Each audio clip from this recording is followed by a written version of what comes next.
Salam alaikum wa rahmatullahi ta'ala wa barakatuh. Je suis une maman à 24 jours. J'ai partagé avec vous la première vidéo à 19 jours. Elle était en arabe. J'ai décidé de la refaire en français pour étendre le champ des auditeurs et pourquoi pas des auditrices. En fait, le premier partage a consisté à partager avec vous les difficultés que j'ai rencontrées pendant mon accouchement, post-accouchement, pour permettre aux femmes enceintes qui s'apprêtent à accoucher de les éviter, Inch'Allah. 5 principales difficultés. La première, elle concerne la première levée. La première levée qui est très importante pour... en fait, moi je considère que c'est un point d'inflexion entre l'accouchement et entre une maman opérationnelle. Donc la première levée pour moi était difficile parce que j'avais des problèmes d'émission des gaz, j'arrivais pas à émettre mes gaz et donc je me pliais sur deux, c'était vraiment très difficile pour moi. Première levée en principe se fait à 24 heures. Moi je l'ai faite à 72 heures avec une grande difficulté.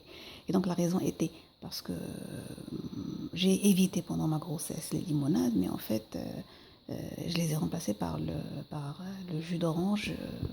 Je l'ai pris, vraiment je l'ai adoré, donc je l'ai pris de manière abondante. Donc évitez-le s'il vous plaît, évitez-le au maximum. Ne vous privez pas, mais ne le prenez pas beaucoup parce qu'effectivement, après, c'est une source de gaz après justement l'accouchement.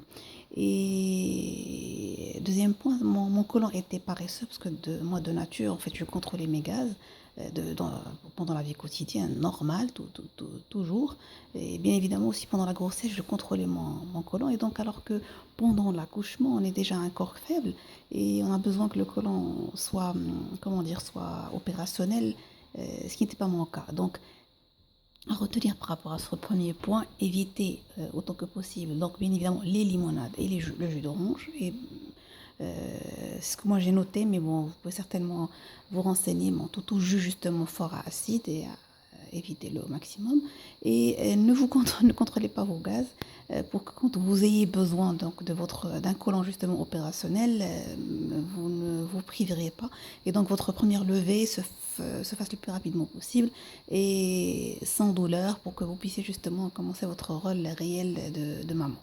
Deuxième point, vous risquez en fait de développer, moi je partage bien évidemment ma propre expérience, ça peut vous arriver comme ça peut ne pas vous arriver, mais bon, on partage ici en fait des choses vécues pour les éviter et pour les avoir en fait à la tête en termes préventifs. Donc vous pouvez développer en fait des allergies parce que en vous administrant en fait des médicaments, des injections en fait par rapport liées justement à un acte chirurgical, parce que moi en tout cas j'ai accouché césarienne, c'est pas forcément valable pour un accouchement normal, mais bon, vous pouvez en retenir en fait ce qui est proche en fait de votre cas, et donc vous pouvez développer des allergies. N'ayez pas peur, patience. Ne grattez pas, ça passera, ça passe rapidement, ça prend le temps qu'il faut, en principe 3 jours et ça passe, donc n'ayez pas peur. Troisième point, ça concerne en fait le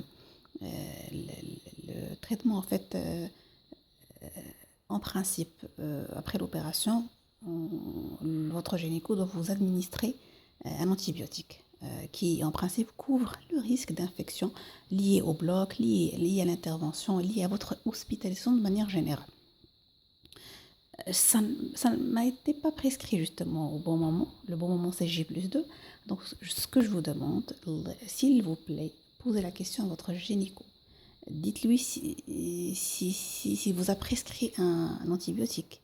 Dites-lui, c'est à lui en tout cas de vous dire si vous faut un antibiotique ou pas. Mais posez la question s'il vous plaît, posez-la de la manière la plus claire possible. Si vous avez peur d'oublier ou d'être dans un état où vous ne pouvez pas justement gérer votre état de santé, passez le message à votre mari, passez le message à votre maman, passez le message à votre soeur, parce qu'en tout cas votre petite famille, vous allez la trouver très proche de vous. Moi, j'ai vécu ça. Je remercie grand Dieu. Donc, je remercie ma mère, je remercie ma sœur, je remercie mon beau-frère et je remercie bien évidemment mon mari et mes enfants donc, qui étaient justement proches de moi justement à ce moment-là et sur qui on peut compter. Donc, dites-le à vos proches pour que si vous n'êtes pas dans un état justement de santé parfait, ils poseront la question à votre gynéco, est-ce que j'ai besoin d'antibiotiques? Est-ce que j'ai besoin d'antibiotiques? Est-ce que j'ai besoin à lui seul de dire oui ou non? Si oui, il faut l'avoir. Sinon, tant mieux, mais c'est à lui de le dire. Très important, s'il vous plaît. Parce que si vous ratez ça, vous développez une infection, ce qui était mon cas, c'est pas grave, mais c'est une difficulté en plus. Ça déstabilise la maman, ça la démoralise, et donc ça réduit en fait sa patience de gestion justement de bébé, de veille la nuit, etc. On a cité en fait 3 points. Écoutez, je pense que c'est les 3 principaux points justement à partager. Donc on a parlé des gaz, on a parlé donc de l'allergie, on a parlé de l'antibiotique justement à prendre. Oui, on va parler peut-être du 4e qui est aussi important, c'est justement votre rôle qui commence d'allaitement par rapport à votre bébé, un moment génial, un moment dont Dieu ne prive aucune maman. Les 2 premiers jours, la tétée est bonne, la tétée vous lie à votre bébé, mais bon, en tout cas par rapport en ce qui me concerne, à partir du 3e jour, mes seins ont été, je ne sais pas si c'est le bon terme, arrachés, saignés, donc parce que le bébé en fait ne prend pas en fait le bout de sein complet. Bref, le fait est là, donc c'est difficile et donc limite on n'arrive plus justement à l'aider. On m'a prescrit justement une pommade pour pouvoir alléger ces douleurs et pouvoir donc continuer le rythme d'allaitement. Moi, je vous donne le secret finalement. C'était pas cette pommade qui m'a allégée. J'ai toujours ce problème, mais c'est moins douloureux et c'est grâce justement à une recette qui m'a été recommandée donc par ma belle-sœur et qui tout simplement un petit mélange de miel et d'huile d'olive qu'il faut appliquer justement sur le bout de sein après chaque tétée et qu'il faut nettoyer avant chaque tétée justement. Voilà, donc on a partagé les 4 principales difficultés avec justement en fait les actions à faire pour les éviter. Donc j'espère que ces points vous agréent, qu'ils vous aideront justement à vivre mieux donc les premiers jours donc, de votre accouchement. Je vous souhaite bonne journée et à très bientôt.